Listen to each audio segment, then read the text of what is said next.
Provimi I parë ekstern nisi në orën 9. Kandidatët e maturës shtetërore zgjedhin mes gjuhës së huaj, anglisht, frangjisht, gjermanisht, rusisht ose italisht dhe matematikës. Nxënësit e maturës profesionale shtetërore kanë zgjedhje mes anglishtes dhe matematikës, ndërsa kandidatët e maturës artistike shtetërore japin provim nga anglishtja ose historia. Kjo strukturë rrjedh nga modeli I ri I provimeve të maturës, I përshtatur sipas llojit të arsimit të mesëm. Televizioni Koha qëndroi në gjimnazin e Tetovës. Sipas drejtuesve, janë 350 nxënës që janë nështruar dhënjes së provimeve eksterne të maturës shtetërore. Provimi I parë që realizohet këtë të shtunë është në gjuhën angleze, në gjuhët e ndryshme frenge dhe në matematikë, po zhvillohet në mënyrë perfekte, ka filluar në kohë, të gjithë testatorët e caktuar nga shkollat e ndryshme kanë qenë në kohën e duhur dhe ka filluar fiks në orën 9. Presim këtë vit bile për befasinë tonë është se këta 2 vitet e fundit shumë nxënës orientohen në matematikë, të zgjedhin provimin e parë ekstern, gjë që nuk ka ndodhur më përpara. Vitet e fundit po orientohen sipas drejtimeve që janë matematikë natyrore, ata shumica zgjedhin matematikë, pjesa tjetër në gjuhë angleze.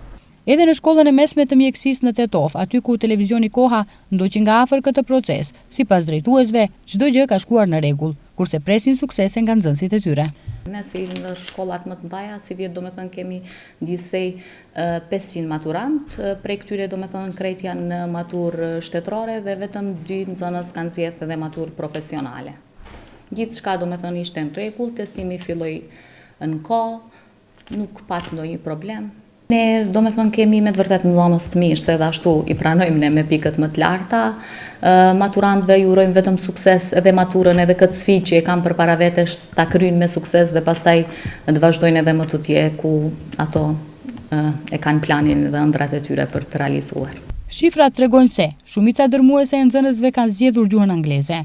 Për testin e anglishtes janë paraqitur 13.208 kandidat, prej të cileve 11.017 për maturën shtetërore, 2.107 për maturën profesionale dhe 84 për maturën artistike. Matematik po japin 1.173 kandidat, ndërsa histori 38 nxënës të maturës artistike. Për zhvillimin e provimeve janë angazhuar rreth 2.500 testues dhe rreth 200 vëzhgues. Në hapësirat e provimit është ndaluar përdorimi I telefonëve mobil dhe pajisjeve tjera elektronike. Një pjesë e shkollave që nuk kanë kushte të përshtatshme hapësinore, po përdorin amfiteatrot e fakulteteve, ndërsa të tjerat po I zhvillojnë provimet në sallat sportive, hollet dhe aulat e shkollave të tyre. Provimi I detyrueshëm ekstern nga gjuha amtare dhe letërsia do të zhvillohet në 2 termine. Kandidatët e maturës shtetërore do të japen më 11 qershor, ndërsa ata të maturës profesionale dhe artistike më 12 qershor, gjithashtu nga ora 9.